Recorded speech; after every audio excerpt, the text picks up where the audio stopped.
Carbon family हम लोगों ने पिछले क्लास में कंप्लीट किया था, उसके डिस्कशन को, कार्बन के एलोट्रॉप्स को, टीन के एलोट्रॉप को, जहां पे अल्फा और बीटा टीन एक दूसरे में कन्वर्ट करते हैं टेम्परेचर को चेंज करने से, वो डिस्कशन भी थी। एक बार टीन वाले पॉइंट को रिकॉल किया जाए क्योंकि थोड़ा सा वहां पे गड़बड़ी हुई थी। अल्फा या beta, normal tin room temperature पर कौन है? बीटा है, अल्फा नहीं। और बीटा का कलर व्हाइट है या अल्फा का? बीटा का व्हाइट है और अल्फा का ग्रे है। और बीटा जब अल्फा में 13.2 के नीचे जाता, मतलब ठंडा होने पे कि गर्म होने पे? ठंडा करने पे, 13.2 के नीचे जाने पे बीटा टीन किस टीन में कन्वर्ट कर रहा था? अल्फा टीन में। अल्फा टीन मेटेलिक थी या नॉन मेटेलिक? Non metallic. और उसका स्ट्रक्चर कैसा हो रहा था? कार्बन के ग्रुप का है ना, तो diamond like structure, diamond cubic बताया था हमने। और बीटा टीन का स्ट्रक्चर क्या था? रोम्बोहेड्रल। बीटा टीन मेटेलिक थी, बीटा टीन कंडक्टर है, लेकिन अल्फा टीन सेमी कंडक्टर है जो नॉन मेटेलिक टीन था। उसका प्रॉपर्टीज, बिहेवियर काफी हद तक नॉन मेटल्स की तरह हो गया था। तो ये बातें हुई थी। टीन और लेड में किसकी मेल्टिंग पॉइंट ज्यादा थी? लेड की। टीन से ज्यादा मेल्टिंग पॉइंट लेड की, लगभग 100 डिग्री सेल्सियस का डिफरेंस है। और carbon, silicon, germanium, tin, lead में मेल्टिंग पॉइंट सबसे ज्यादा किसका था? कार्बन। उसके बाद सिलिकॉन, फिर जर्मेनियम, फिर लेड एंड देन टीन। ठीक है, कार्बन वैसे पीरियोडिक टेबल का सबसे ज्यादा मेल्टिंग पॉइंट वाला एलिमेंट है। चलो, तो आज हम लोग अब यहां से मेटेलिक ग्रुप में जाते हैं, मेटेलिक एलिमेंट्स में जाते हैं, क्योंकि बोरॉन फैमिली में बहुत ज्यादा अभी पढ़ना नहीं है, थोड़े बहुत एल्यूमिनियम के बारे में जितने पढ़ने हैं वो क्लास के दौरान आ जाएंगे। अब हम लोग जब मेटेलिक ग्रुप में जाएं तो नॉन मेटल से शिफ्ट करते हुए सबसे पहले अपने को कौन सा ग्रुप मिलेगा? 2b मिलेगा। तो चलो पहले मैं आपको लेके चलूं किसमें? 2b में ना, ग्रुप 12।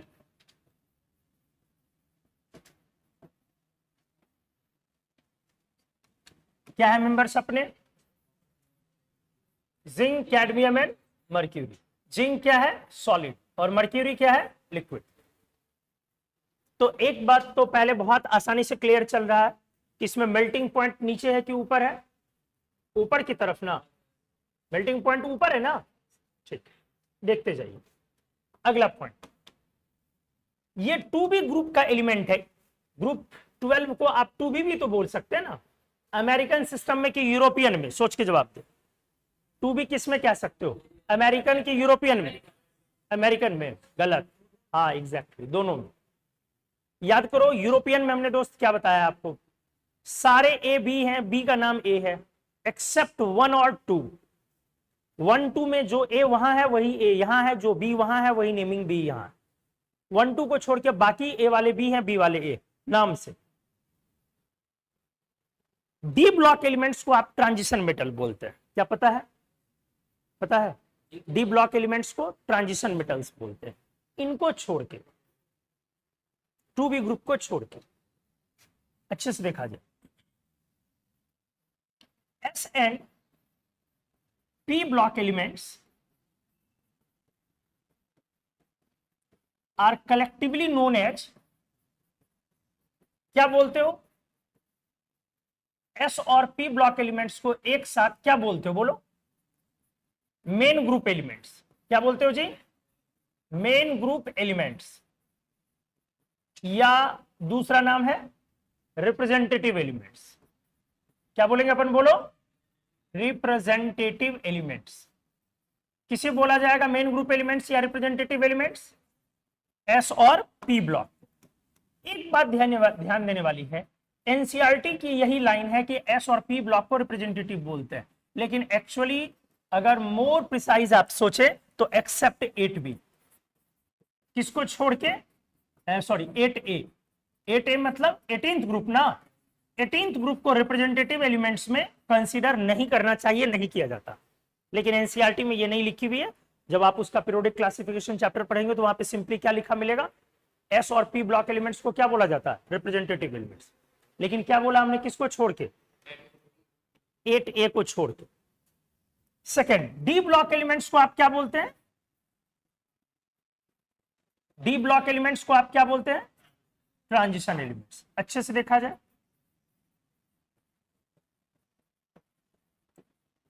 Transition elements. इस बार भी किसको छोड़ के? 2b को छोड़। किनको छोड़ के? 2b को। 2b ग्रुप के लिए एक स्पेशल नाम है, इनको बोला गया है pseudo transition metals. Pseudo transition metals, या आप नॉन ट्रांजिशन मेटल्स बोलते हो। क्या बोल सकते हैं? बोलते क्यों नहीं हो जी? नॉन ट्रांजिशन एलिमेंट्स या मेटल्स या सूडो ट्रांजिशन मेटल्स। किसे? 2b को। डी ब्लॉक एलिमेंट को क्या बोलते हैं हम लोग? ट्रांजिशन।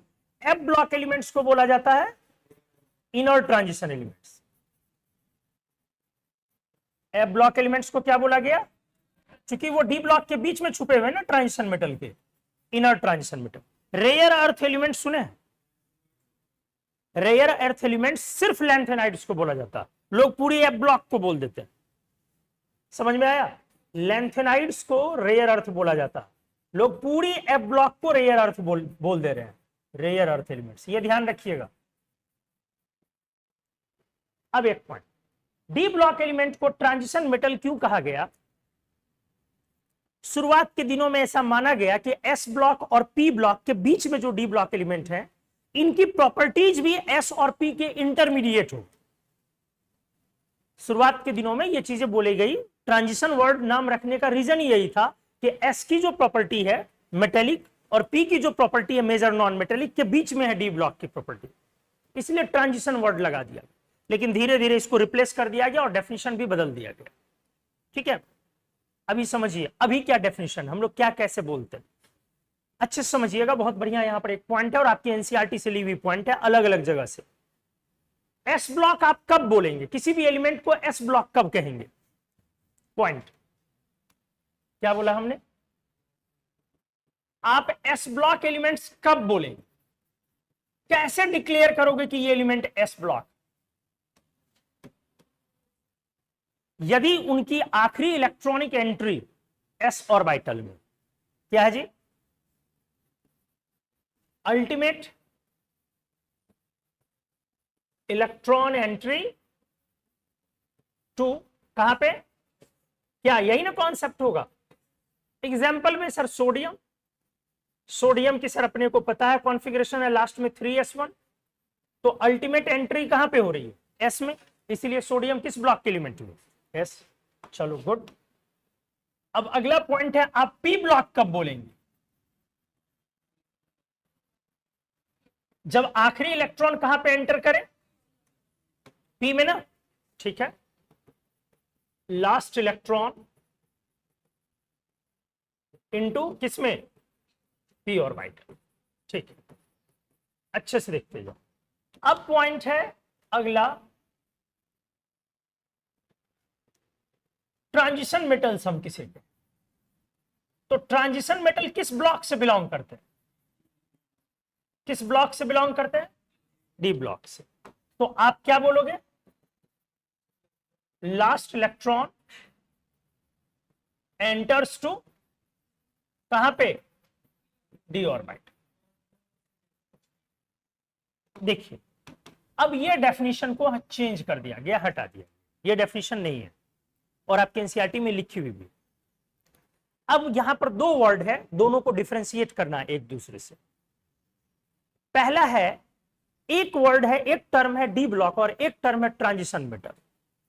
अब ये दोनों टर्म अलग अलग, ये जो डेफिनेशन है लिखी हुई, ये डी ब्लॉक की डेफिनेशन है, ट्रांजिशन मेटल की डेफिनेशन नहीं है।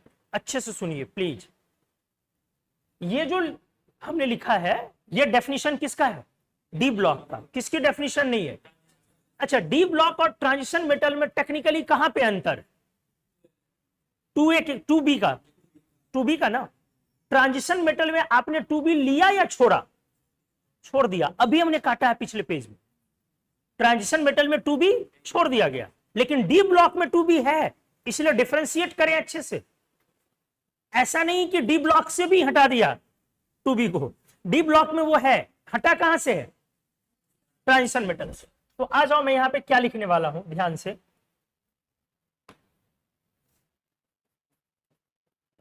इस तरह से दो पॉइंट बनेगा, एक पॉइंट बनेगा डी ब्लॉक और वर्सेज दूसरा पॉइंट क्या बनेगा दोस्त? Transition metals. यहां पे क्या डेफिनेशन बना, last electron to D orbital ना, यही ना। अब देखो इसका डेफिनेशन क्या तैयार किया अच्छे से, वैसे डी ब्लॉक एलिमेंट, वैसे डी ब्लॉक एलिमेंट, अच्छे से सुनिए, जिनके पास या तो unpaired D orbital ground state में या फिर अनपेयर्ड डी ऑर्बिटल उनके किसी भी नॉन ऑक्सीडेशन स्टेट में, वैसे डी ब्लॉक एलिमेंट। फिर से देखो, मैंने ये नहीं बोला वैसे एलिमेंट्स, वैसे D block elements, D block तो पहले लेना ही है आपको, मैंने ये बिल्कुल नहीं बोला कि वैसे एलिमेंट, नहीं तो फिर बवाल मच जाएगा। मैं दिखा दे रहा हूं कैसे।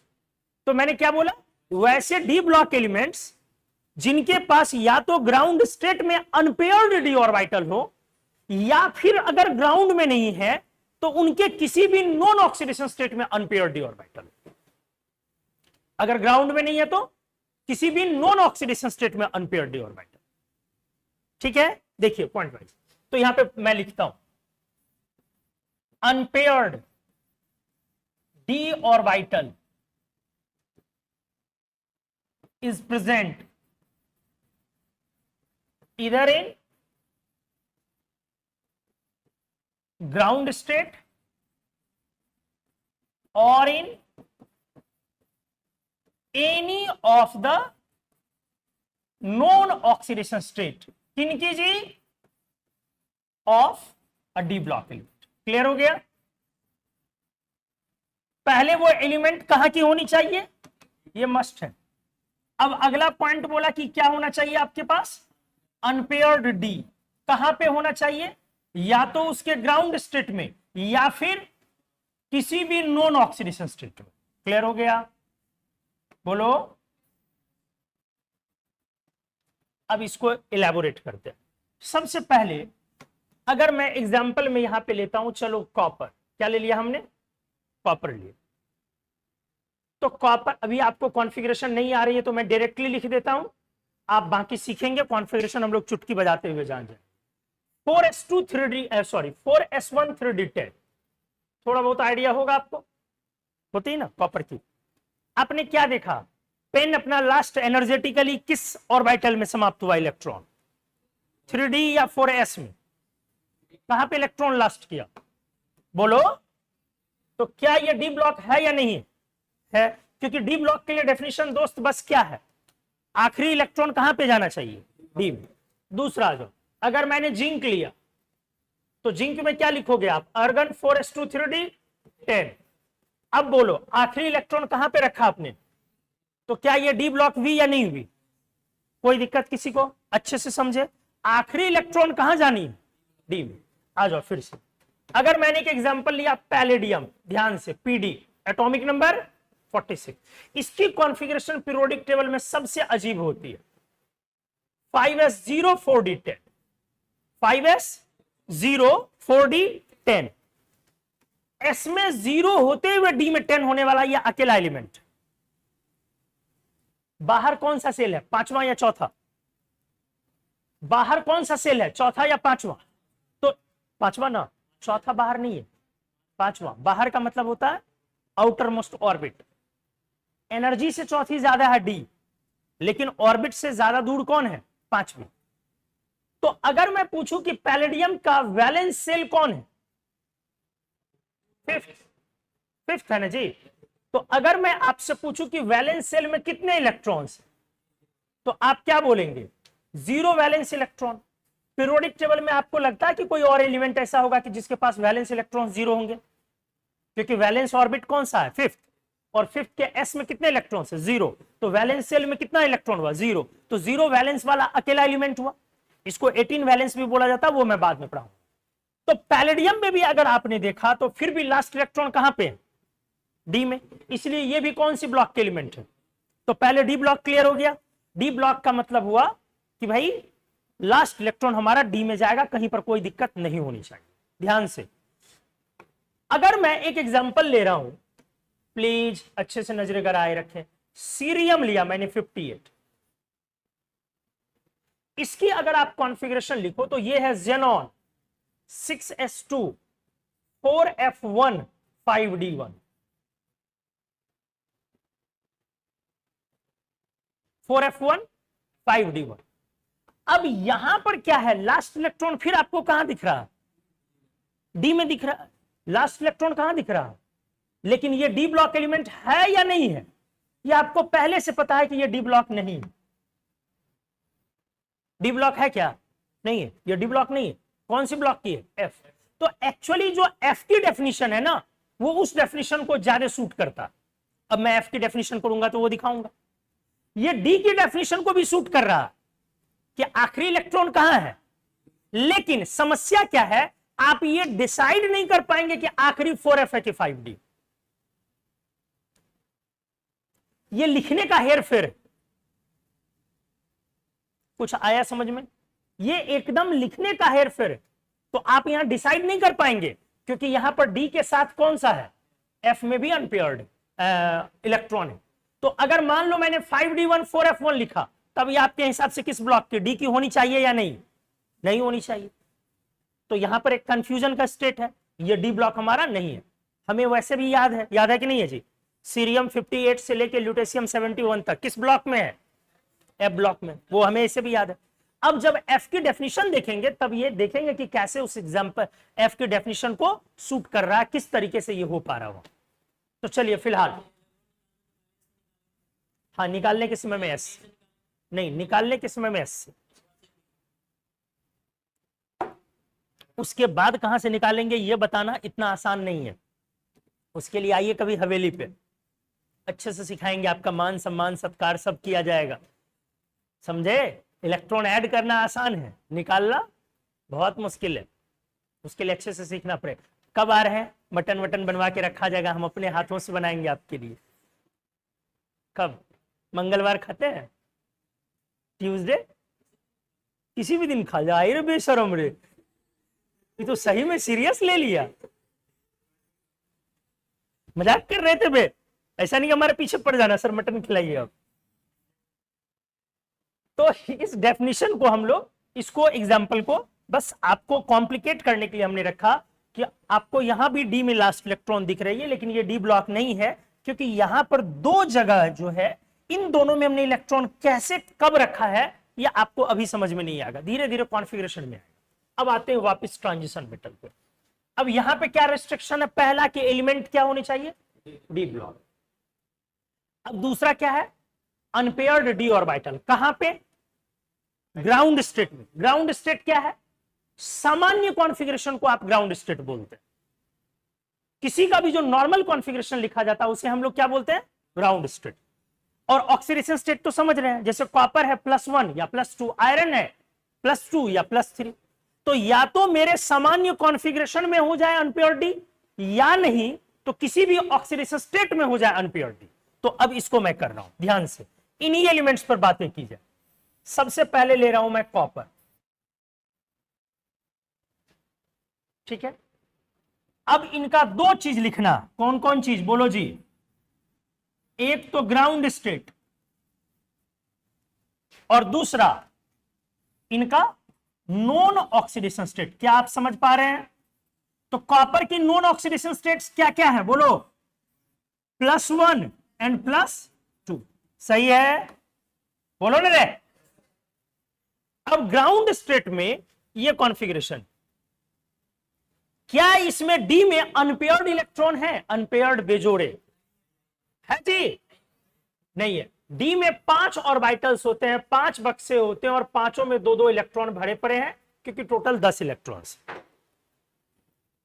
तो क्या इसके पास ग्राउंड स्टेट में अनपेयर्ड है, नहीं है, अनपेयर्ड डी ऑर्बिटल नहीं है ना छोटू, नहीं। अब अपने पास क्या ऑप्शन बचा, अगर कॉपर को ट्रांजिशन मेटल होना है तो या तो +1 में अनपेयर्ड मिल जाए या +2 में। +1 में कितना हटाना है, 1। कहां से हटाएंगे, डी से या एस से, एस से। क्यों, हम इलेक्ट्रॉन निकालते हैं बाहर के सेल से, भले ही लास्ट इलेक्ट्रॉन बाहर के सेल में ना जाए लेकिन निकालते हैं बाहर के सेल से। बहुत सिंपल सा एग्जांपल है। ये एक बड़ा सा क्लासरूम है, 200 लोग 150 लोग इस क्लासरूम में बैठ सकते हैं। जब आप इसमें बैठना स्टार्ट करते हैं, और गेट है पीछे की तरफ, आपका गेट है जहां से आप निकलते हैं, जब आप बैठना स्टार्ट करते हैं तो क्या आप सीक्वेंस में बैठते हैं कि पहले पहला बेंच फिर दूसरा फिर तीसरा ऐसे बैठते हैं? नहीं। जिसको जहां पे एनर्जी लो लगती है, स्टेबिलिटी ज्यादा लगती है, वो वहीं बैठता है। जैसे छोटू वहां कोने में क्यों बैठता है? वहां एसी की हवा कम लगती है, वहां बैठने पे मेरी विजिबिलिटी थोड़ी कम हो जाती है, तो वहां सोने में थोड़ा अच्छा बनता है। 2 क्लास से बेचारा नींद ले रहा, पिछले क्लास में भी अच्छा नींद ले रहा था, आज भी बढ़िया नींद ले रहा, और उस गधे को यह लगता है कि न्यूक्लियस को कुछ नहीं पता। न्यूक्लियस को सब पता है। तो जब आप बैठ रहे हैं तो बैठते समय आप कैसे बैठते हैं? सेल वाइज या फिर एनर्जी देख के? एनर्जी मतलब कंफर्टेबिलिटी, स्टेबिलिटी, कि मैं यहां बैठूंगा तो मुझे स्टेबिलिटी मिलेगी। अच्छा, जब खाली होती है, निकालना स्टार्ट होता है, कैसे निकलता है? एक तरफ से बाहर से आप लाइन में लगे रहते हैं, एक तरफ से बाहर वाले लोग निकलते जाते हैं। एक सीक्वेंस की बात कर रहा हूं, समझ में आया? तो एटम में इलेक्ट्रॉन्स जाना एनर्जेटिकली होता है कि मैं कहां पे रखूं, कहां पे रहने से मेरी एनर्जी कम होगी, स्टेबिलिटी ज्यादा होगी। लेकिन निकालने के समय में सामान्य नियम क्या है? बाहर से पहले निकलेगा। निकालने के समय में रूल क्या है? बाहर से निकलेगा। हाँ, ये नियम है, बाकी नियम को कौन फॉलो करता है तो देखेंगे, वो बाद की बात है। तो बोलो कहां से निकलेगा? 4s। तो आगे से आप सिंपल काम ये करेंगे, हमेशा निकालने में सेल को फॉलो करेंगे। सेल में भी सब सेल को फॉलो करना हो। जैसे मान लो एक ही सेल का एस भी है, उसी सेल का पी भी है, तो अब कहां से निकालोगे? पी से, एस से नहीं, पी से। अगर एक ही सेल का एस भी है और उसी सेल का पी भी है, तो किससे बाहर, कौन बाहर है? पी बाहर है और एस अंदर, तो पहले पी निकालेंगे, फिर दोस्त एस में हम लोग जाएंगे। तो बोलो इसमें एस से निकाला तो डी में कितना बचा? 10। तो 3D क्या हो गया यहां पे? 10। बोलो क्या अनपेयर्ड मिला? अभी भी अनपेयर्ड नहीं मिला। कौन वाला अनपेयर्ड? डी में ना, बाकी किसी में रहे ना रहे हमें मतलब। अब आ जाओ, किस पे बात करूं? +2 पे। जब 2 निकालोगे तो डी में कितनी हो जाएगी? अब बोलो अनपेयर्ड बचा? हाँ, अनपेयर्ड डी ऑर्बिटल आ गया।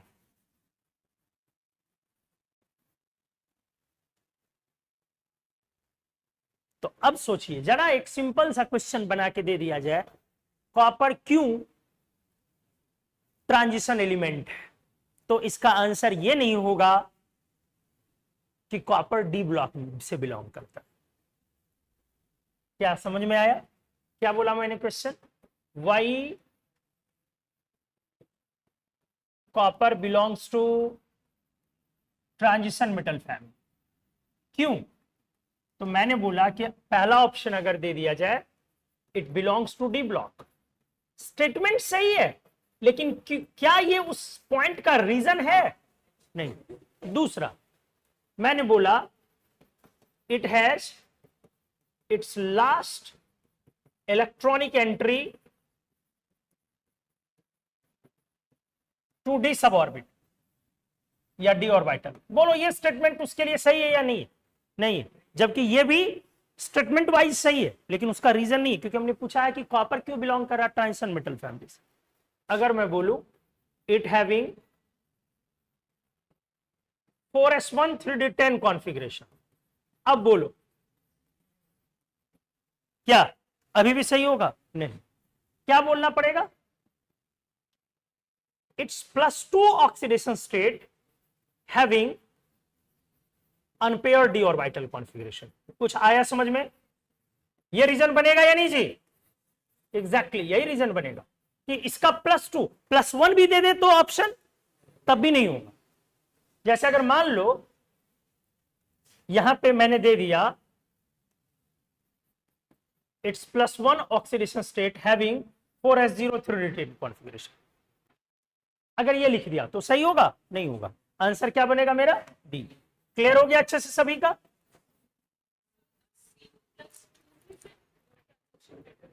नहीं, Cu+2 अच्छे से चीज आपका कंफ्यूजन है, उसको क्लियर कीजिए।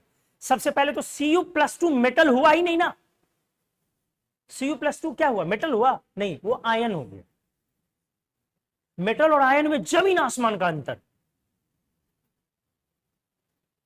एलिमेंट और उनके आयन में जमीन आसमान का अंतर है। H एटम है, एलिमेंट है, H प्लस प्रोटॉन है। ठीक है। दूसरी बात, जब भी किसी से आप इलेक्ट्रॉन निकालते हैं ना, तो इलेक्ट्रॉन पहले वो कॉपर मेटल था, सर पे मारो तो सर टूट जाएगा, और जब वो आयन बन जाएगा ना, वो गैस फेज में चला जाएगा। किस फेज में चला जाएगा? हमें सॉलिड में लाने के लिए बहुत उपाय करना पड़ेगा, फिर आसान नहीं होगा फिर सॉलिड में लाना। तो मेटल और आयन में जमीन आसमान का अंतर है। Fe और Fe+2 में जमीन आसमान का अंतर है। Fe की जो प्रॉपर्टी है, गुण है, लक्षण है, Fe+2 की वो बिल्कुल नहीं है। सबसे पहले तो यहां अंतर है, ये सॉलिड है, वो गैस है। समझ में आ गया? तो पॉइंट क्या बना? कॉपर क्यों मेटल है, ट्रांजिशन मेटल है? क्योंकि कॉपर के +2 ऑक्सीडेशन स्टेट में अनपेयर्ड डी ऑर्बिटल। क्योंकि ट्रांजिशन मेटल होने के लिए या तो ग्राउंड में अनपेयर्ड चाहिए, या किसी भी उसके नॉन ऑक्सीडेशन स्टेट में हमें अनपेयर्ड चाहिए। नॉन मतलब जो ऑक्सीडेशन स्टेट ज्ञात है, मालूम है। ऐसा नहीं कि जो नॉन नहीं है उसमें भी निकाल दिया, तब तो किसी में अनपेयर्ड किसी के पास निकल जाएगा ना जी। जबरन इलेक्ट्रॉन निकाल दो। अगला एग्जांपल, पहले बोल लो, ये क्लियर हो गया अच्छे से? चलो अगला एग्जांपल मैं करके दिखाता हूं। कॉपर के बाद क्या था यहां? जिंक ना। चलो जिंक। अब ये ट्रांजिशन मेटल है या नहीं? हाँ, तो कॉपर ट्रांजिशन मेटल इस तरह से हो गया। ये लिख दे रहा हूं, ये मेरा ट्रांजिशन मेटल हो गया। ठीक, अब आते हैं हम लोग किस पे? जिंक पे। ये ट्रांजिशन मेटल है या नहीं, अब ये चेक कर। तो फिर से मुझे क्या देखनी पड़ेगी? एक तो देखना पड़ेगा इसका ग्राउंड स्टेट, और दूसरा क्या देखना पड़ेगा? इसका नॉन ऑक्सीडेशन स्टेट। तो क्या आपको मालूम है जिंक की ऑक्सीडेशन स्टेट कितनी होती है? सिंगल। पढ़ाया था ना। 1A किसका किसका फिक्स बताया था? 1A का +1, 2A का +2, जिंक +2, कैडमियम +2, एल्यूमिनियम +3। कैडमियम शायद आप लोग को बोला नहीं था, जिंक कैडमियम दोनों की फिक्स होती है। स्कैंडियम +3, एल्यूमिनियम +3, और नेगेटिव में फ्लोरीन -1, इतनी की फिक्स थी। तो बोलिए दोस्त, इसकी ऑक्सीडेशन स्टेट क्या हो गई? फिक्स। कितनी हो गई? +2। एक सिंगल ऑक्सीडेशन स्टेट इसका, सिंगल नॉन ऑक्सीडेशन स्टेट है ना। अब अनपेयर्ड लिखना। बताओ, क्या ग्राउंड स्टेट में 4s2 3d10 है? क्या अनपेयर्ड है? No unpaired D orbital. Unpaired चाहिए या अनपेयर्ड डी चाहिए जी? डी चाहिए। अच्छा, +2 में जब 2 निकाल लोगे तो कहां से निकालोगे? 4s से या 3d से? 4s बोला अभी, बाहर से निकालनी। तो अब +2 में क्या कॉन्फ़िगरेशन हो जाएगी? 4s0 3d10। अब बोलो अनपेयर्ड है या नहीं है? अभी भी नहीं है। क्या कोई और ऑक्सीडेशन स्टेट इसके पास है? नहीं है। नहीं है तो क्या आप इसको ट्रांजिशन मेटल बोलेंगे? नहीं बोलेंगे। क्लियर हो गया अच्छे से? इसे हम ट्रांजिशन मेटल नहीं बोलेंगे। अभी बहुत पिक्चर बाकी है, सुनते जाइए अच्छे से। ये डेफिनेशन कहां से उठा के लाया गया? आपके एनसीईआरटी में किस जगह पे मिलेगी? क्या बोला मैंने? D block. जब डी ब्लॉक आप पलटेंगे तो पहले ही पेज पर ट्रांजिशन मेटल की आपको डेफिनेशन मिलेगी। तो ये वहां से लिया गया, एस ब्लॉक पी ब्लॉक की उधर से ली गई। अब पॉइंट सीखे। तो जिंक के पूरे ग्रुप की ही साथ में बात कर ली जाए तो जिंक की पूरी ग्रुप क्या है? Zinc, cadmium, mercury. जिंक की कॉन्फ़िगरेशन क्या है? 4s2 3d10। कैडमियम की कॉन्फ़िगरेशन क्या है? बस सेल बढ़ा दो ना, आर्गन की जगह क्रिप्टन और सेल बढ़ा दो, और मर्क्यूरी में भी सेल बढ़ा दो, जेनॉन, और कितनी 10? 4f14 नहीं लिखा, 5d10। अगर जिंक की +3 हो जाता ऑक्सीडेशन स्टेट, मान लो एग्जिस्ट करता, अगर होता तो +3 करने पर D9 हो जाता। समझ में आया? इसीलिए हमने क्या बोला, जबरन नहीं निकालना, वरना एक इलेक्ट्रॉन और निकाल के हम इसे ट्रांजिशन मेटल घोषित कर सकते थे कि चूंकि जिंक के +3 में अनपेयर डी है। लेकिन क्वेश्चन अगर ऐसा प्रेजेंट कर दिया जाए, सोचो सोचो सोचो, क्वेश्चन अगर ऐसा प्रेजेंट कर दिया जाए, इफ, ध्यान से, ग्रुप 12 एलिमेंट्स हैविंग, या ऐसे लिखता हूं, चलो तैयार है। देखिए क्वेश्चन बनाने पर आपका दिमाग कितना क्रिएटिव है, क्रिएटिविटी आपके अंदर है तो क्वेश्चन बनाने वाला कितना ही क्रिएटिव क्वेश्चन बना ले आप तोड़ पाएंगे। क्रिएटिविटी आपके अंदर नहीं है तो आप उसको नहीं समझ पाएंगे अगर थोड़ा भी उलझा दिया क्वेश्चन। तो मैंने क्या लिखा, एक क्वेश्चन बना रहा हूं, ऐसे दिमाग में आ रहा, if transition metal exceeds its range of oxidation state by 1 unit, then which of the following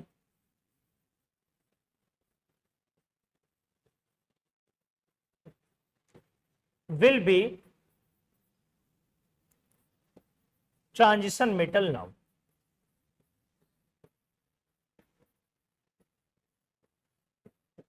पहला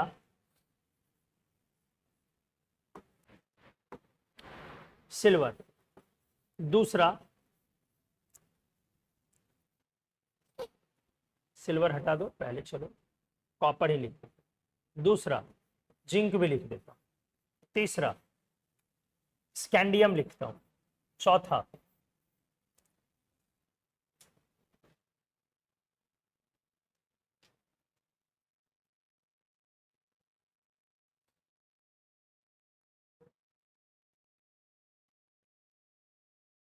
रबिडियम लिखता हूं।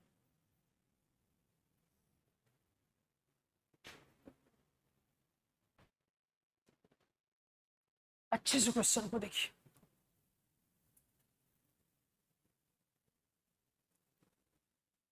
If transition metal exceeds its range of oxidation state by 1 unit. पहला तो इस सेंटेंस का क्या मतलब हो, यदि ट्रांजिशन मेटल अपने रेंज ऑफ ऑक्सीडेशन स्टेट को एक्सीड कर जाता है कितने यूनिट्स, 1 यूनिट्स,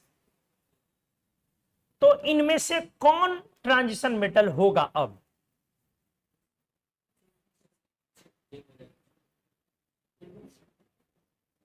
सोचो, रेंज 1 यूनिट से बढ़ गया मतलब जिसकी जितनी ऑक्सीडेशन स्टेट थी उससे वो एक ऑक्सीडेशन स्टेट एक्स्ट्रा शो करेगा। यही मतलब हुआ ना, कि ये मतलब हुआ क्या, पीछे वाला नहीं करेगा, पीछे वाला करेगा या नहीं करेगा, करेगा। जहां तक लास्ट कर रहा था कोई, उससे अब क्या होगा, लोग एक ज्यादा करेगा। तो सोचो, ट्रांजिशन मेटल के लिए तो डेफिनेशन वही है, वो तो नहीं बोला मेरे को चेंज करने। क्या डेफिनेशन है, या तो ग्राउंड स्टेट में अनपेयर डी होनी चाहिए या किसी भी नॉन ऑक्सीडेशन स्टेट में अनपेयर डी होनी चाहिए। तो जिसके पास ग्राउंड में पहले से ही अनपेयर डी था उसके लिए तो कोई समस्या नहीं, वो तो वैसे ही ट्रांजिशन मेटल है। बोलो, तो जो पहले से डी ब्लॉक है, ट्रांजिशन मेटल है, क्या उसके आंसर पर कोई फर्क पड़ेगा, नहीं पड़ेगा। कितने लोगों को ये बात समझ में आ गई, हाथ उठाइए। समझ में आया, पक्का छोटू, आ गया क्या छोटू, हाँ पहले से ही है ना ट्रांजिशन मेटल, कैसे फर्क पड़ेगा। ये मैंने कहा बोला कि 29 आ रहा था और +1 कर देंगे तो 30 आ जाएगा। +1 क्या एटॉमिक नंबर में जोड़ने के लिए मैंने बोला है। हे प्रभु, हे ईश्वर, हे हरि, हे प्रेमानंद, मैंने बोला ऑक्सीडेशन स्टेट को 1 यूनिट से बढ़ाने, आपने 29 में 1 जोड़ दिया।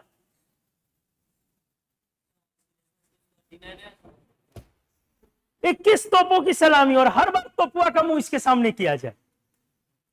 ऑक्सीडेशन स्टेट को हमने बोला 1 यूनिट से बढ़ाने, मतलब पहले ऑक्सीडेशन स्टेट आपकी +1 +2 थी, आप +3 भी ले सकते हैं। आपने 1 जोड़ दिया एटॉमिक नंबर में, समझ गए क्या गलती, सॉरी बोलो, कोई बात नहीं बेटा, बड़े बड़े देशों में छोटी छोटी बातें होती रहती है। तो जो पहले से ट्रांजिशन मेटल है वो तो मेरा रहेगा ना जी, ठीक है, तो कॉपर तो मेरा रहेगा, बोलो ठीक है। देखते जाइए, जिंक पहले से नहीं था, था या नहीं था, अभी पढ़ा हमने नहीं है, क्योंकि जिंक के +2 में D10 था, ये पहले से नहीं था। लेकिन अब मेरा इसका 1 यूनिट बढ़ गया दोस्त, 3 हो गया। तो पहले ये 3D10 थी, लेकिन अब ये क्या हो जाएगा? तो अब अनपेयर्ड डी हो गया या नहीं हुआ? तो बोलो ये हुआ कि नहीं हुआ? कितने लोग को आ गया समझ में आंसर? बहुत बढ़िया। क्या समझे? तो हाथ क्यों नहीं उठाए? स्कैंडियम आइए, क्या ये पहले से ट्रांजिशन मेटल है या नहीं है? ऑलरेडी ये 3B का एलिमेंट है, इसलिए याद करवाया है कमीनो, नहीं तो क्वेश्चन ही नहीं बनेगा अगर याद नहीं रखोगे तो। ये ऑलरेडी 3B है, ट्रांजिशन मेटल है तो तू पहले से ही है, तो अभी भी रहेगा। तेरा 3 की जगह 4 हो जाएगा, कोई फर्क ही नहीं है मुझे, तो ग्राउंड स्टेट में अनपेयर्ड है। अब आ जाओ रबीडियम, सोचो।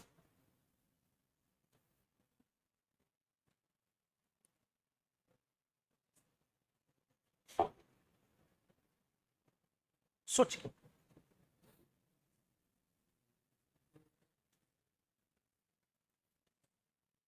कॉन्फ़िगरेशन लिख दूं? चलो लिख देता हूं। इसकी कॉन्फ़िगरेशन है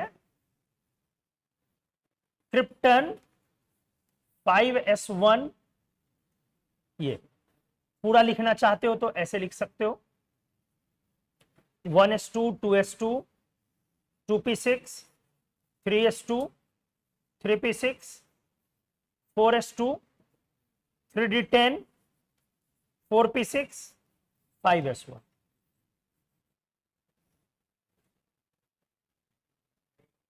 बोलो होगा? आपका +1 था, अब मैंने बोला +1 की जगह +2 भी कर लो, तो एक एक्स्ट्रा निकालने के लिए अलाउ किया मैंने। तो एक एक्स्ट्रा अगर निकाल लोगे तो S के बाद कहां से निकलेगा? 5वें सेल के बाद किस सेल से? फिर आप गलत क्या कर रही हैं? आप ये कर रही हैं कि इसके पीछे कौन लिखा हुआ मैं उससे निकाल लूं। यही किया ना है?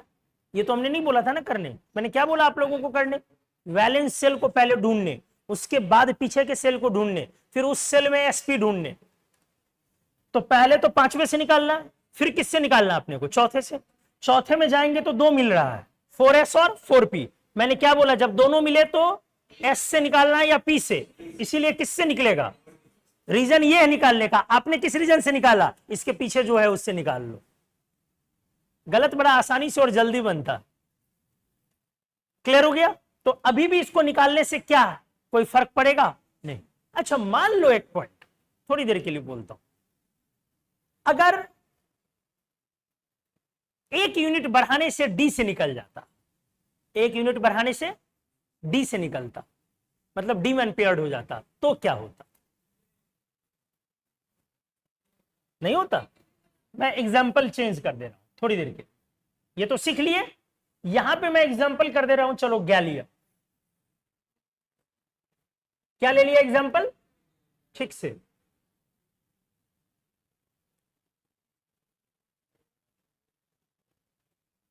गैलियम की कॉन्फ़िगरेशन है 4s2 3d10 4p1 और इसकी ऑक्सीडेशन स्टेट है 1 और 3। अब एक्स्ट्रा एक क्या बोला दिखाने? 4, यही ना? बोलो। तो 1 में कहां से निकलेगा? P से। तो 1 के बाद क्या कॉन्फ़िगरेशन बचेगी अपनी? 4s2 3d। 3 के बाद क्या? 1 यहां से और 2 कहां से? D से कि S से? S से। सेल को समझिए, ये भी चौथी है और वो भी चौथी है। तो P के बाद किससे निकालनी है अपने को? तो बोलो, जब 3 निकल जाएगी, 1 + 2, तो 4s में कितनी बचेगी? और 3d में सिर्फ क्या बचेगी? क्या अभी भी अनपेयर्ड D आया? लेकिन मैंने एक और बोला है ना निकाल ले। तो अब जब दोस्त एक और निकालोगे तो अब क्या बचेगा? 3d में अनपेयर्ड D है या नहीं है? अब बोलो, क्या ये मेरा ट्रांजिशन मेटल हो गया या नहीं हुआ?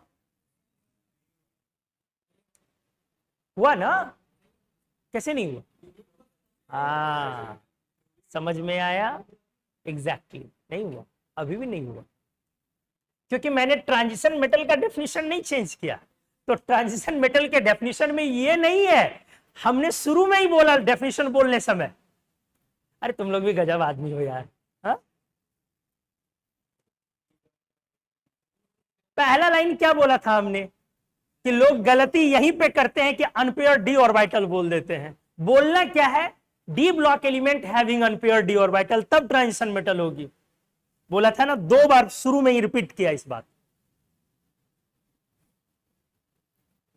क्यों नहीं समझते हो? कोई बात, 1 मिनट पहले बोली हुई बात अगर याद नहीं रहेगी आपको, वो भी क्लास में, तो फिर बाद में आपको 6 महीने बाद क्या याद रहेगा? तो ये अभी भी ट्रांजिशन मेटल नहीं होगा। क्यों नहीं होगा? क्योंकि ये डी ब्लॉक है ही नहीं, तो मुझे पहले ही छांट देना है। तो मेरा पहले के रिस्पेक्ट में एक नया आंसर कौन बन जाएगा? जिंक। कितने लोग को समझ में आ गया पॉइंट? हाथ उठाइए। गुड। इसीलिए पीरियोडिक टेबल याद रखना जरूरी है, तभी तो याद रहेगा कि कौन किस ग्रुप का है, किस ब्लॉक का है। तो चलो अब वापस हम लोग चलते हैं उस पॉइंट पर। ये पॉइंट, अब मैं यहां पे डेफिनेशन को रेक्टिफाई करूंगा। क्या मुझे लिखना है ट्रांजिशन मेटल का डेफिनेशन? लिख दिया है ना? लिख दिया। तो ये डेफिनेशन गलत हुआ? हाँ, यहां पे बस शॉर्ट में लिख देता हूं, ये D block element plus unpaired D orbital, कहां पे? ग्राउंड स्टेट में, शॉर्ट में लिख दिया, या any of the non oxidation state. अब आ जाइए अच्छे से। एक एग्जांपल मैं फिर से ले रहा हूं, सिल्वर। एक एग्जांपल पहले और ले लिया जाए, कौन सा? सिल्वर। इसको बाद में देखते हैं।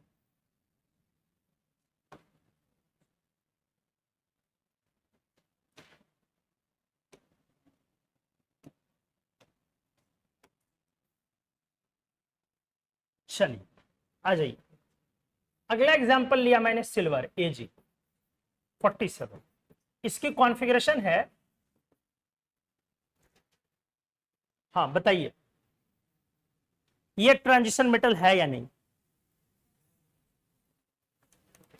क्वेश्चन मैंने आपसे पूछा सिल्वर क्यों ट्रांजिशन मेटल है, अगर है तो 2 पॉइंट, क्या क्या पॉइंट?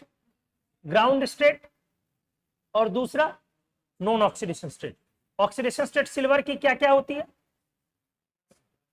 +1 एंड +3। कॉपर की तरह नहीं है। कॉपर में क्या है? 1 and 2। Copper, silver, gold 3 element है ना छोटू। कॉपर के ऑक्सीडेशन स्टेट है 1 एंड 2, सिल्वर और गोल्ड की ऑक्सीडेशन स्टेट है 1 एंड 3। ठीक है, ये बाद में याद हो जाएगा, कई बार हम लोग रिपीट करेंगे। तो ग्राउंड स्टेट में कॉन्फ़िगरेशन क्या हो गया आपका? Krypton 5s1 4d10। तो क्या अभी अनपेयर्ड डी है? नहीं है। +1 में 1 निकालोगे कहां से तो क्या बचेगा? क्या अभी भी है? +3 में कहां से निकालोगे तो डी में कितने बचेंगे? 8 या 9 या 10? अरे 3 निकालना था टोटल, 1 यहां से निकाला, यहां से 2 ना, तो डी में कितने बचेंगे? 8। 4d8। अब मुझे बताओ अनपेयर डी है या नहीं है? तो क्या बोलोगे? सिल्वर क्यों ट्रांजिशन मेटल है? क्योंकि उसके +3 ऑक्सीडेशन स्टेट में अनपेयर डी है। D8 बनाओगे ना जी, एक एक करके डालते हो ना इलेक्ट्रॉन। 1 2 3 4 5 6 7 8, ये देखो 2 अनपेयर। तो कॉन्फ़िगरेशन आएगा तो और अच्छे से क्लैरिटी बढ़ेगी। क्लियर हो गया? अब आते हैं हम लोग पैलेडियम। एक एग्जांपल किसकी ली जाए? PD। क्या अभी कॉन्फ़िगरेशन आपने देखा? 5s0 और 4d, तो ग्राउंड स्टेट में अनपेयर्ड है? नहीं है। अब इसके नॉन ऑक्सीडेशन स्टेट में जाना पड़ेगा। तो पैलेडियम की 2 ऑक्सीडेशन स्टेट होती है, एक +2 और एक +4। मतलब समझो कि रेंज ऑफ ऑक्सीडेशन स्टेट भी अच्छा इंपॉर्टेंट चीज। तो धीरे धीरे हम लोग इसको करेंगे। जैसे आज कुछ एलिमेंट का एक्स्ट्रा सीखा, तो इसको बढ़िया से कॉपी पे जाके प्रैक्टिस करनी है। जैसे पहले सीखा था फिक्स वाला 1a का +2 +1, 2a का +2, जिंक कैडमियम की +2, एल्यूमिनियम की +3, स्कैंडियम की +3। आज कुछ एक्स्ट्रा पढ़ा, कॉपर की 1 एंड 2, सिल्वर एंड गोल्ड की 1 एंड 3। तो इसको जाके अच्छे से लिखना है ढंग से। अब +2 करोगे तो 4d8 हो जाएगा, तो मेरा काम यहीं पे ना बन गया। और यहां तो करोगे और 4d6 हो जाएगी, तो यहीं पे काम हो गया। इस तरह से ये ट्रांजिशन मेटल हुई या नहीं हुई? हो गई। तो फाइनली अब जब 2b ग्रुप पर जाया जाए तो क्या 2b ग्रुप में कहीं अनपेयर्ड मिलेगा? नहीं मिलेगा।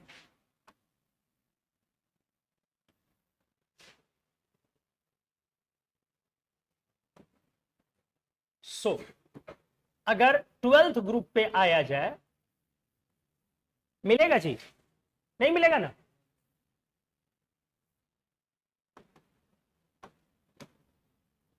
अरे सबका कहां चला गया?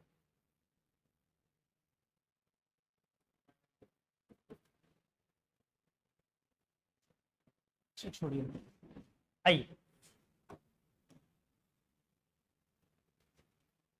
इसका क्या है, सिर्फ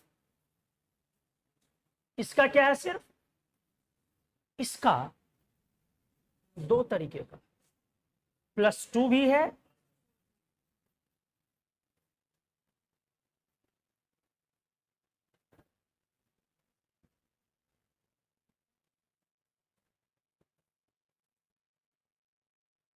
अब बोलो क्या ये डी ब्लॉक ट्रांजिशन मेटल कहलाएगा या नहीं कहलाएगा? अभी भी नहीं कहलाएगा। कारण हमें एक निकालना, कहां से निकाला जाएगा? कहां से? यस,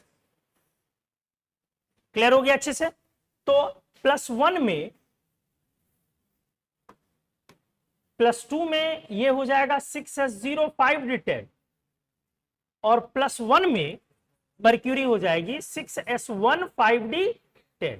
ध्यान से सुनिए, ये जो Hg है ये एग्जिस्ट करता है ऐसे Hg2 पर 2+। क्या बोला मैंने? Hg की जो 1 ऑक्सीडेशन स्टेट है ये कैसे एग्जिस्ट करती है? फिर से रिपीट कर रहा हूं। जैसे कोई आपसे बोलेगा कि आयरन की 2 ऑक्सीडेशन स्टेट है, इसका क्या मतलब है? बोलोगे इसका मतलब है Fe2+। कोई आपसे बोलेगा Al पर 3 है, 3 ऑक्सीडेशन स्टेट, इसका क्या मतलब है? बोलोगे Al पर 3+। बोलिए, अगर कोई आपसे, क्या समझ रहे ना? तो कोई अगर आपसे बोलता है कि Ru पर 8 है, इसका मतलब क्या हुआ? Ru पर 8+ ऑक्सीडेशन स्टेट। ठीक है, ये समझ रहे। तो अगर मर्क्यूरी पर 2 है तो आप क्या बोलेंगे? Hg पर 2+। और अगर Hg पर मैंने क्या बोल दिया? 1 है ऑक्सीडेशन स्टेट, ब्रैकेट में ऑक्सीडेशन स्टेट लिखी जाती, तो आप क्या बोलेंगे? इसका मतलब है सर Hg पर प्लस। यही मैं क्या समझाना चाह रहा हूं, ये मतलब नहीं है। क्या मतलब है इसकी? Hg2 पर 2+, Hg2 पर 2+। अभी भी 1 ही है। कैसे? 2 पर 2+, तो 1 पर 1 ही प्लस है, लेकिन ये वैसे एग्जिस्ट नहीं करता है। एग्जिस्ट कैसे करता है? Hg2 पर 2+ यूनिट के रूप में एग्जिस्ट करता है। कौन? मर्क्यूरी 1। मतलब अगर आपको बोला जाए कि Hg2 के क्लोराइड का फॉर्मूला लिखो, क्लोराइड, तो क्या लिखोगे? Hg पर 2+ और क्लोराइड Cl-, तो 2+ को 2- न्यूट्रल करेगा, तो क्या लिखोगे? HgCl2। लेकिन अगर बोलेगा आपसे कि Hg1 की क्लोराइड लिखो, तो क्या HgCl लिखी जाएगी? नहीं ना जी। क्या लिखना होगा अपने को? सोचो, Hg2 पर 2+, तो फिर से कितने क्लोराइड देने पड़ेंगे? 2। इसीलिए क्या हो जाएगा अपना आंसर? Hg2Cl2। कितने लोगों को समझ में आ गया? तो ये पॉइंट मुझे ध्यान रखना आगे से कि मर्क्यूरी जो है +1 में वो Hg2 2+ के फॉर्म में एग्जिस्ट करता। जब भी बोलता हूं ध्यान रखना, तो लोड नहीं लेना है कि सर याद रहेगा कैसे। बार बार आप टेस्ट देते रहे। याद रखने का एक ही उपाय है, बार बार टेस्ट देना, क्योंकि टेस्ट एक प्रेशर क्रिएट करता है हमारे ऊपर कि कॉपी को पलटो, नोटबुक को पलटो और उसको 1 बार 2 बार करके पढ़ो, अगर हम सिंसियरिटी से अपनी प्रिपरेशन कर रहे हैं तो।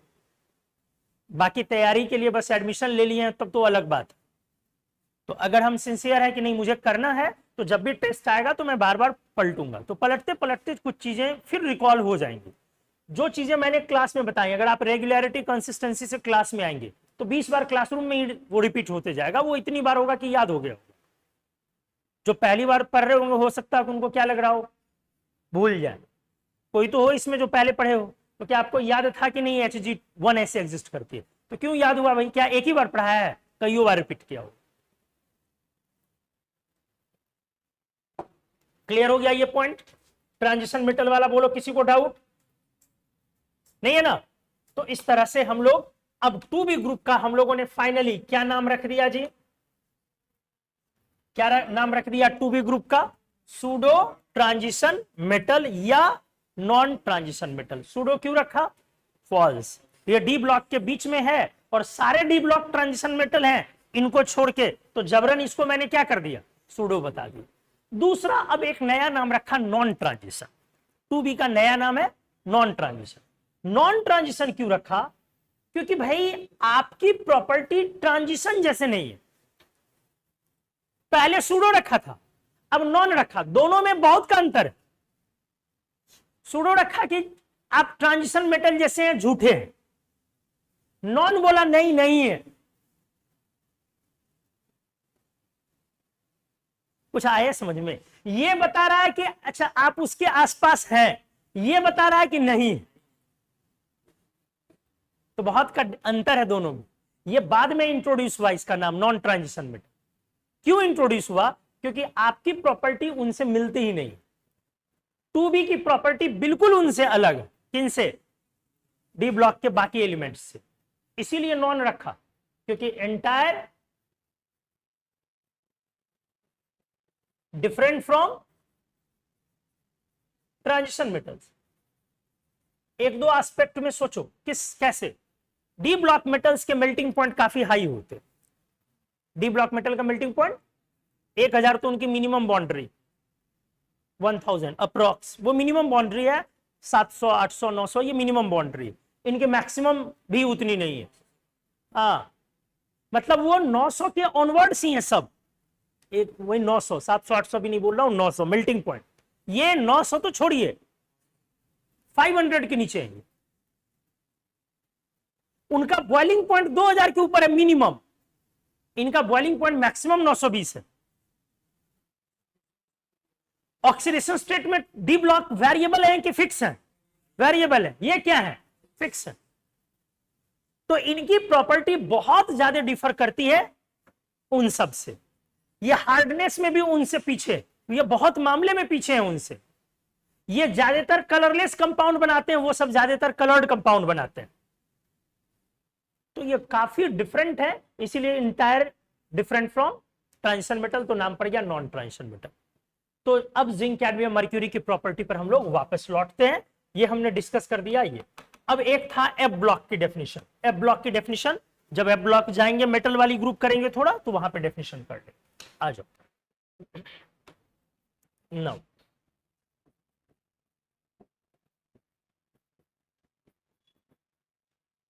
क्या स्पीड नहीं है ना? ठीक है ना, स्पीड ज्यादा तेज नहीं पढ़ा रहे हैं ना? पक्का ना?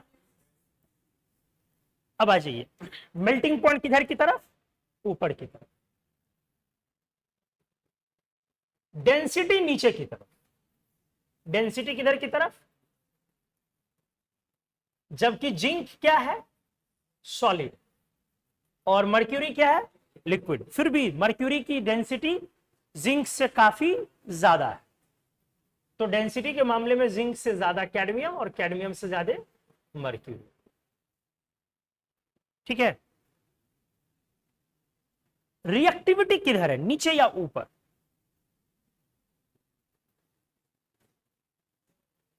रिएक्टिविटी किधर है, नीचे या ऊपर? केमिकल रिएक्टिविटी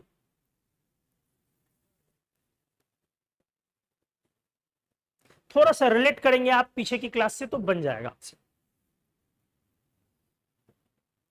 अच्छा, हमने नोबल मेटल पढ़ाया था, याद है?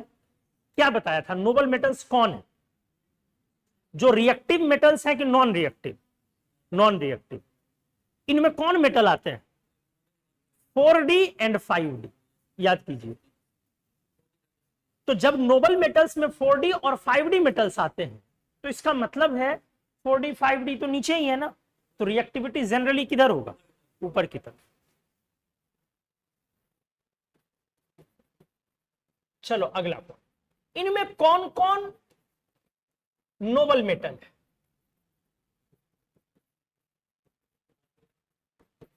नहीं, इन तीनों में, जिंक, कैडमियम, मर्क्यूरी में कौन कौन नोबल मेटल्स? जिंक है क्या? नहीं। 45D बोला था ना, ये 3D है ना जी, और ये क्या है? 4D, और ये 5D। कैडमियम है क्या? कैडमियम भी नहीं है।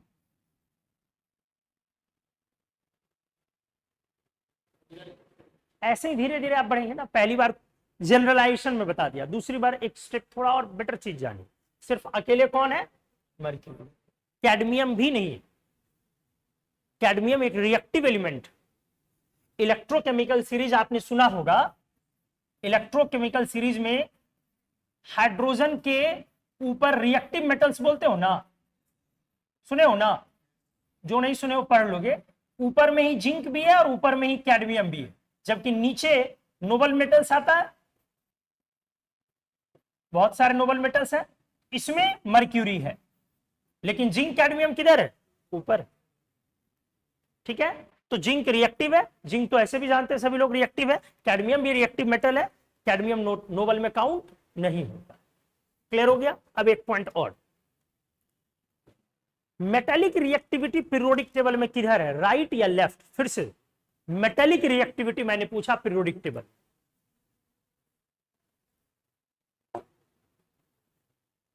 लेफ्ट।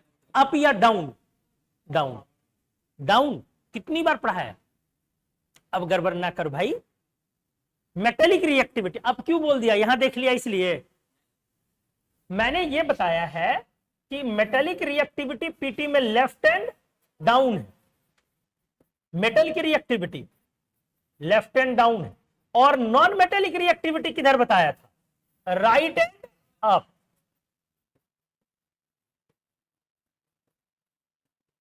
ये नॉन मेटेलिक रिएक्टिविटी है।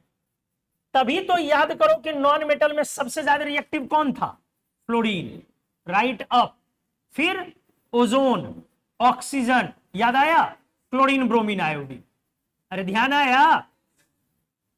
मेटेलिक रिएक्टिविटी सबसे ज्यादा लेफ्ट एंड डाउन है, तो सबसे ज्यादा मोस्ट रिएक्टिव 1N आएगा जी। अगर मैं बोलूं कि मोस्ट रिएक्टिव कौन आएगा? 1A मेटल्स ना। ठीक है,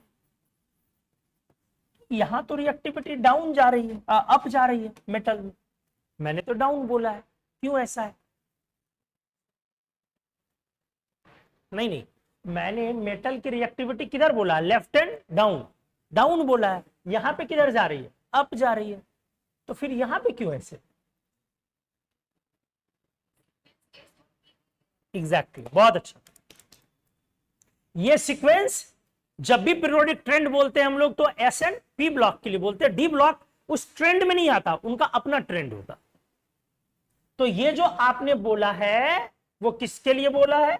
सोचो, आपका रिवीजन भी करवा रहे हैं हम साथ, ये बातें तो पढ़ाई भी थी।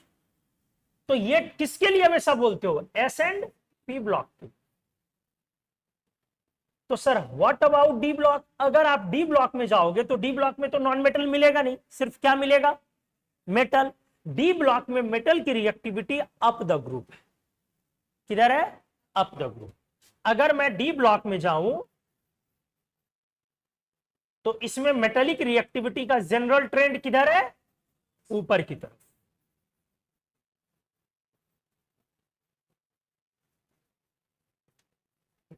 क्लियर हो गया अच्छे से? ऐसे भी सोचिए ना कि 4D 5D मेरा क्या होता है? नोबल। तो रिएक्टिव किधर मिलेगा? ऊपर की तरफ। हाँ बोलिए, कहां पे? हाँ यहां 5D। क्लियर हो गया? अब अगला पॉइंट, ये तीनों ही वाटर से, वाटर में सॉल्युबल होंगे कि इनसॉल्युबल? पहले कॉमन सेंस की बात, ये तीनों वाटर में सॉल्युबल होंगे कि इनसॉल्युबल? Common sense. जिंक का मेटल कभी देखे हो ना जी? जिंक तो देखे ही होंगे। जिंक को उठा के पानी में डालोगे तो क्या सॉल्युबल हो जाए? ऐसा होता तो हम लोग जिंक का इतना काम थोड़ी ना करते। तो पानी में सॉल्युबल होगा कि इनसॉल्युबल? अब नीचे तो और इनसॉल्युबल होगी, ये तो और क्लियर है। अच्छा, वाटर में जो ये इनसॉल्युबल है, ये किस वजह से है? कुछ हुआ ही नहीं, या रिएक्शन करके कुछ नहीं हुआ इनसॉल्युबल हुआ? नहीं, रिएक्शन करके इनसॉल्युबल। धीरे धीरे धीरे धीरे नॉलेज एनहांस कर अच्छे से। हमने आपको बताया है भाई, सॉल्युबिलिटी इनसॉल्युबिलिटी दो तरीके से हो सकती है। या तो वो मैटर ही वाटर से डायरेक्टली रिएक्शन कर जा रहा, या फिर वाटर के साथ उसका इंटरमॉलिक्यूलर फोर्स स्ट्रांग हो जाए तो सॉल्युबल हो गया। क्या बोला? वाटर से या तो वो रिएक्शन करके सॉल्युबल प्रोडक्ट बना ले तो सॉल्युबल कहलाएगा, या नहीं तो वाटर के साथ उसका इंटरमॉलिक्यूलर फोर्स स्ट्रांग हो जाए तो वो सॉल्युबल हो गया। जैसे इंटरमॉलिक्यूलर फोर्स स्ट्रांग होने वाला एग्जांपल था जेनॉन। क्या था? जेनॉन पानी में सॉल्युबल हो गई थी, स्प्रैंगली ओवर हम लोग कह सकते हैं, चलो सॉल्युबल हो गया। क्यों सॉल्युबल हुई? क्योंकि जेनॉन के मॉलिक्यूल्स के पहले आईडी था, वाटर के साथ जाने पर डायपोल आईडी हुआ और Xe.6H2O टाइप का हाइड्रेट्स बना। तो जेनॉन के पानी में सॉल्युबल होने का यह कारण था। क्या आया समझ में? वहां पर क्या हो गया? इंटरमॉलिक्यूलर फोर्स स्ट्रेंथेन हो गई। लेकिन क्लोरीन पानी में क्यों सॉल्युबल हुई? क्लोरीन क्यों पानी में सॉल्युबल हुई? क्योंकि क्लोरीन वाटर से रिएक्ट करके HCl और HOCl नाम की दो एसिड बना रहा है, और वो एसिड सॉल्युबल। हमने पिछले क्लास में बोला सोडियम पानी में क्यों सॉल्युबल है? क्योंकि वो वाटर से रिएक्शन करके NaOH बना रहा, और NaOH सॉल्युबल। बोला ना, जिंक पानी से, गर्म पानी से रिएक्शन करेगा, कोल्ड वाटर से नहीं। कोल्ड में कुछ चेंज नहीं, हॉट वाटर में वो रिएक्शन तो करेगा, जिंक ऑक्साइड तो बनाएगा या हाइड्रोक्साइड तो बनाएगा, लेकिन वो हाइड्रोक्साइड भी इनसॉल्युबल है, इसलिए फाइनली क्या बोला जाएगा? इनसॉल्युबल। वाटर से रिएक्शन हम लोग फिर भी एक बार लिखेंगे, तो ये इनसॉल्युबल हो गया, वाटर इनसॉल्युबल।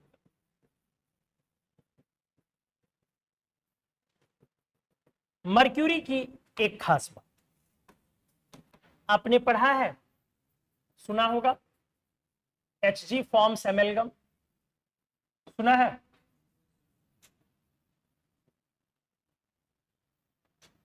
Hg क्या बनाता है? एमेलगम बनाता है। इस प्रोसेस को एमेलगेशन बोलते हैं।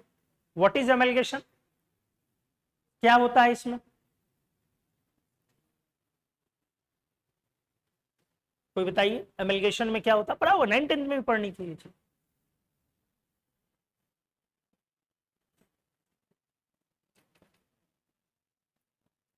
एमेलगम कितने लोग जानते हो? हाथ उठाइए।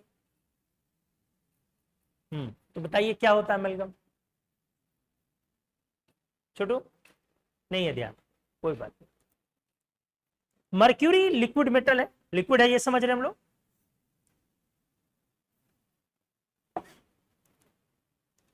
मर्क्यूरी में किसी भी मेटल को डिसॉल्व करने की एक स्ट्रॉन्ग एबिलिटी होती है। क्या बोला हमने? मर्क्यूरी में किसी भी मेटल को डिसॉल्व करने की एक स्ट्रॉन्ग एबिलिटी होती है।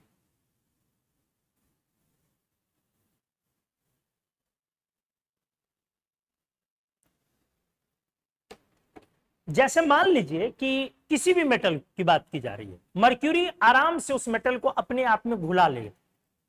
मर्क्यूरी आपने देखा है, थर्मोमीटर में रहता है, कभी आप फोड़े, वहां से निकाले, हाथ पर हम लोग रखते हैं और कई बार पकड़ने की कोशिश करते हैं, नहीं वो नहीं पकड़ा जाता, बहुत ट्राई करते। कभी किया है? कभी हुआ है? नहीं पकड़ पाया, नहीं पकड़ पाया ना।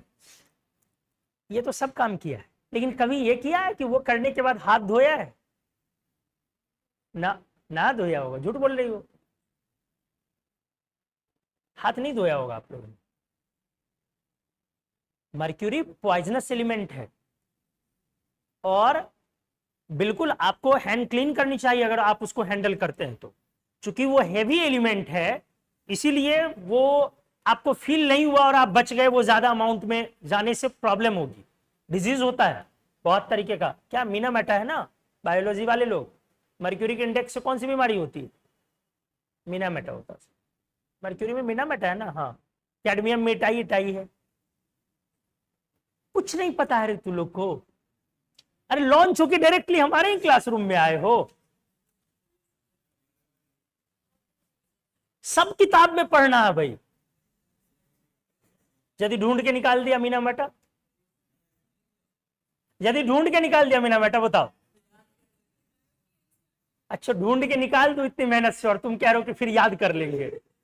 बायो में नहीं, केमिस्ट्री में, केमिस्ट्री ने एवरीडे लाइफ में देखिए, या फिर हाँ इसी 2 चैप्टर्स में किसी में होगा। खैर एनीवेज, मर्क्यूरी हेवी मेटल जो होते हैं वो पॉइजनस या टॉक्सिक होते हैं, हार्मफुल होते हैं। तो क्या बोला हमने, मर्क्यूरी किसी भी मेटल को क्या करेगा, डिसॉल्व कर लेगा। मतलब जैसे जिंक का टुकड़ा है अगर, तो जिंक के टुकड़े को आप मर्क्यूरी में डाल देंगे ना तो वो उसको घुला लेगा। जैसे हम लोग पानी में चीनी या नमक डाल रहे हैं, घोल बन गया, उस तरीके से वो घुला लेगा और मर्क्यूरी के अंदर वो मिल जाएगा। तो ये सारे मेटल को डिसॉल्व कर लेता मोर और लेस। ट्राई करना हो तो कभी कीजिएगा, मम्मी का कोई कान का झुमका उमका निकाल के 4-5 थर्मोमीटर खरीद के लाना है, मम्मी जादू दिखाते हैं। 5 थर्मोमीटर का निकाल के उसको रखना है हाथ पे और मम्मी वाला एक कान का झुमका लगा के उसमें डाल देना, देखो मम्मी देखो देखो, आंख बंद करो आंख बंद करो, गायब। अरे मम्मी खुश हो गई, अरे मेरा बेटा ओपी सरकार जादूगर निकला। लेकिन उसके थोड़ी देर बाद बोलेगी अच्छा जादू खत्म कर मेरा लौटा दे। उसके बाद चप्पल जूता पहनना शुरू, क्योंकि वो लौटेगा तो नहीं, लौटने के लिए उसको डिस्टिलेशन प्रोसेस में ले जाना पड़ेगा, वापस से मर्क्यूरी को हटाना पड़ेगा वहां से।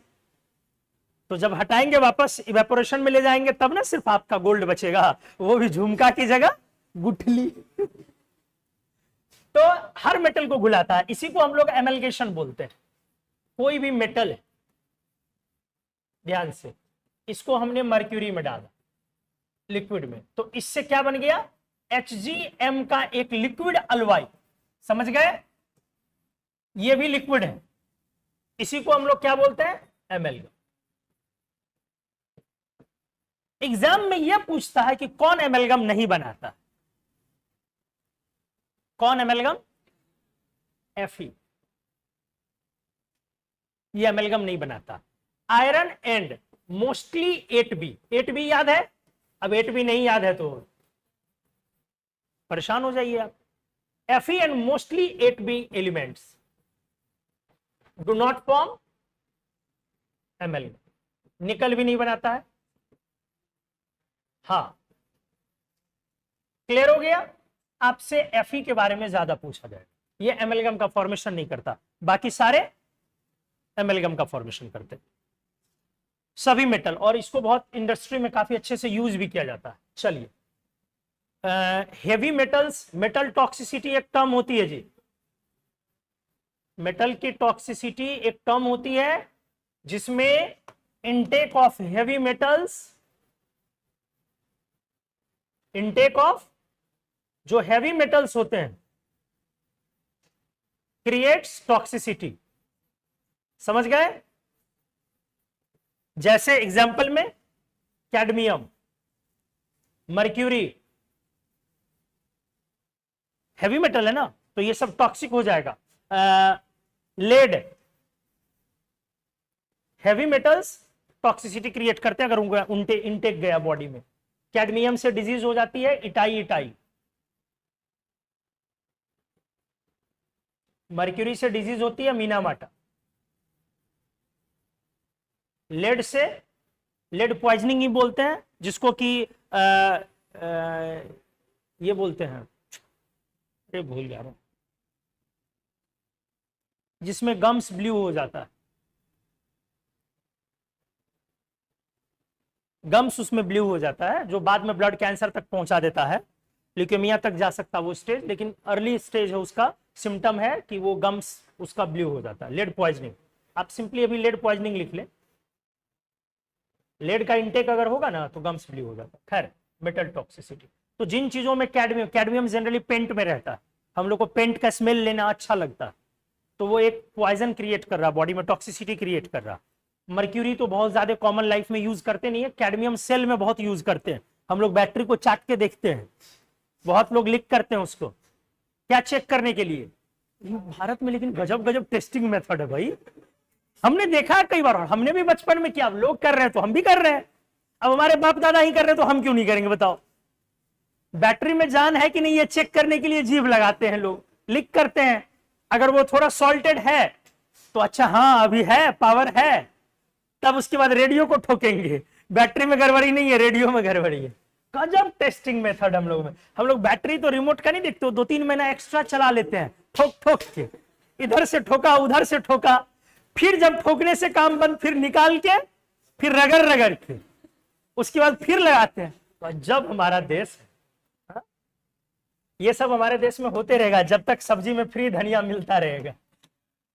अगला आ जाओ, 1B ग्रुप डिस्कस कर दे रहा हूं। 1B ग्रुप 11 ना, क्या बोलते हो, कॉपर सिल्वर एंड गोल्ड। इनका भी एक नाम है जी, इनका भी एक नाम है। क्या नाम है? Coinage metals. करेंसी या क्वाइनेज। करेंसी इसलिए आपके पास पैसा नहीं है तो इसको भी रख सकते हैं, आप अमीर कहलाएंगे। हा? या क्या बोलेंगे? Coinage metals. क्वाइनेज सिक्का हम लोग बनाते हैं, क्वाइन बनता था पहले अलग अलग सिविलाइजेशंस में, कॉपर सिल्वर गोल्ड, सोने के मुहरे सुने होंगे आप, तो क्वाइन पहले भी बनता आया, ठीक है। इसमें मेल्टिंग पॉइंट किधर की तरफ है? बड़ा अच्छा ग्रुप है, हाँ, ऑर्नामेंटल पर्पस से यूज कर। मेल्टिंग पॉइंट किधर की तरफ? ऊपर की तरफ। मतलब तीनों में सबसे आसानी से कौन पिघलता है ये बताओ। तो फिर ऊपर कैसे हुआ जब आपने कॉपर बोला? तो मेल्टिंग पॉइंट जिधर ज्यादा है वो तो आसानी से नहीं पिघलेगा ना। हमने बोला तीनों में सबसे आसानी से कौन मेल्ट होता? गोल्ड, कॉपर, कॉपर नहीं। आसानी से कौन मेल्ट होगा तीनों?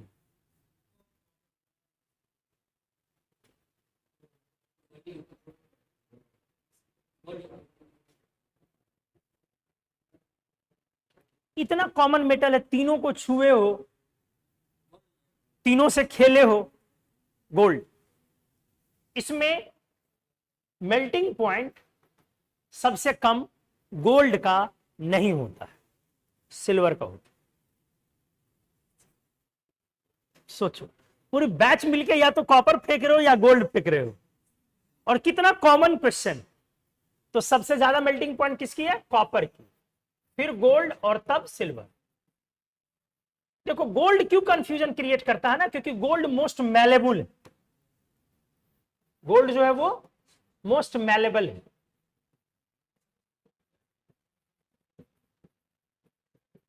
गोल्ड के बाद अगले नंबर पर मैलेबिलिटी में प्लैटिनम होती है, और डक्टिलिटी में प्लैटिनम ज्यादा होती है, गोल्ड कम। खैर एनीवे, गोल्ड सबसे ज्यादा मैलेबल है, मतलब बहुत पतला हो सकता है गोल्ड, इसलिए लोगों को कंफ्यूजन जाता है। लेकिन मेल्टिंग पॉइंट पिघलने के मामले में सिल्वर क्या है? उससे भी पीछे। अगला, तीनों में अगर मैं बोलूं, अच्छा हाँ, कंडक्टिविटी किसकी सबसे ज्यादा? इन तीनों में कंडक्टिविटी, इलेक्ट्रिकल कंडक्टिविटी ना, सिल्वर। सिल्वर के बाद कॉपर। नहीं सुना है जी? Silver, copper. सिल्वर तो मोस्ट कंडक्टिव मेटल है, जैसे वो मोस्ट मैलेबल मेटल है, सिल्वर मोस्ट कंडक्टिव मेटल है।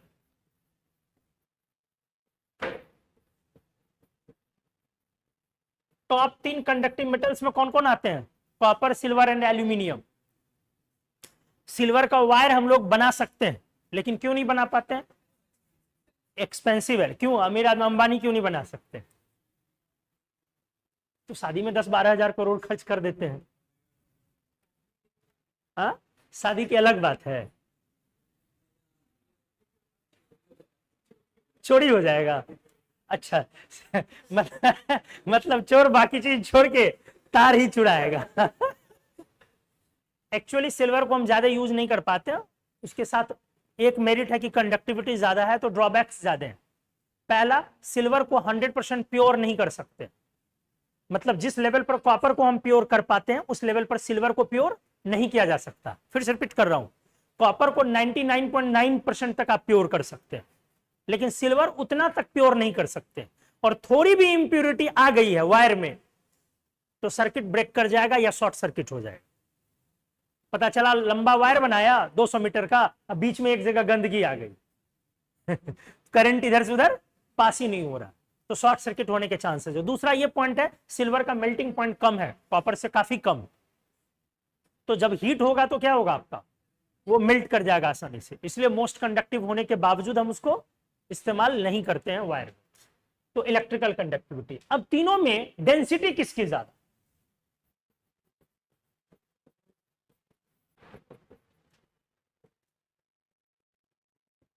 डेंसिटी भारी हुआ, कौन भारी है, गोल्ड भारी है या कॉपर, गोल्ड।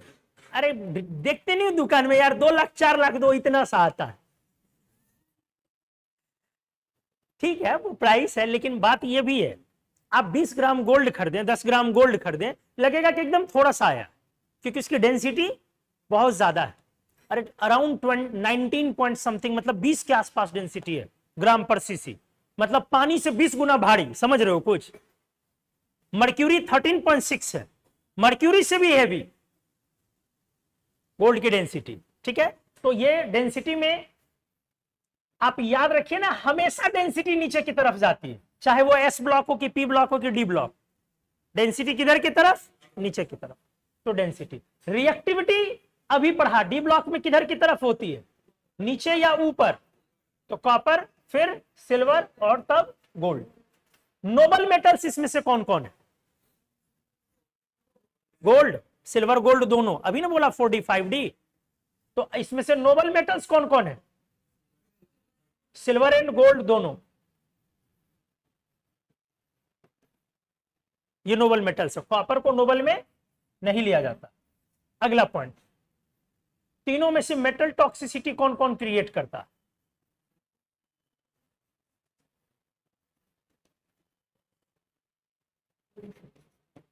कौन कौन मेटल ऐसा है जो मेटल टॉक्सिसिटी क्रिएट करता, टॉक्सिक मेटल्स जिनको बोला जाए।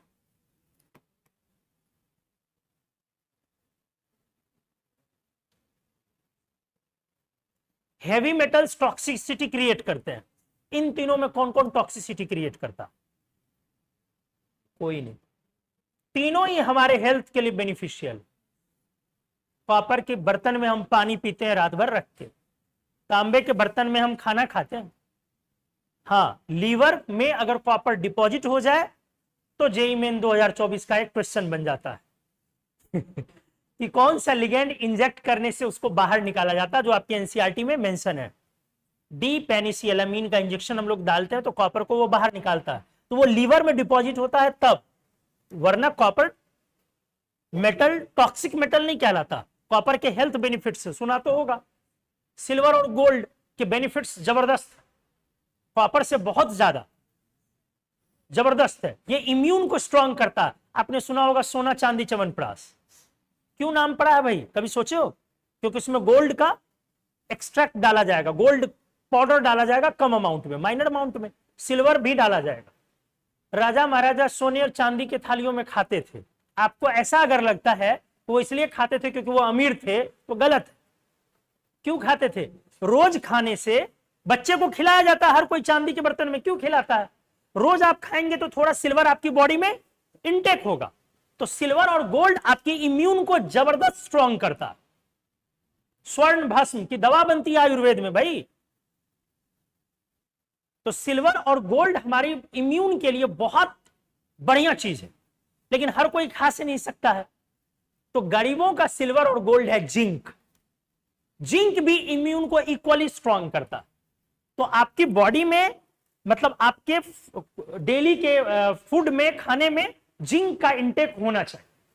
जैसे हमारे शरीर के लिए बहुत सारी चीजें जरूरी है, लाइक सोडियम लेना है, नमक ले लिया, फास्फोरस लेना है, वॉलनट ले लिया, फिश खा लिया, मैग्नीशियम लेनी है, टमाटर खा लिया, आयरन लेनी है, साग खा लिया, आयरन लेनी है, केला खा लिया। समझ रहे हो चीजों को?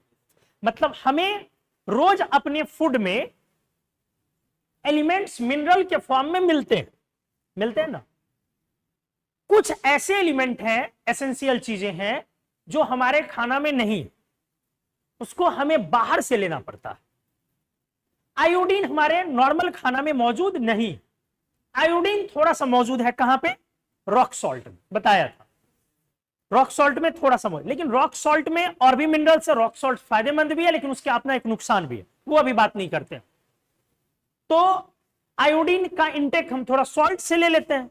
बाकी आयोडीन भी खाना में कहीं भी अवेलेबल, किसी भी प्लांट्स में या कोई भी खाना जो हम बना रहे हैं मिल्क प्रोडक्ट में कहीं भी अवेलेबल नहीं।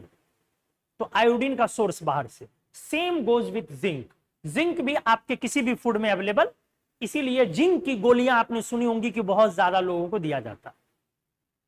पूरे कोविड में प्रधानमंत्री आपके सामने आके क्या बोलते थे?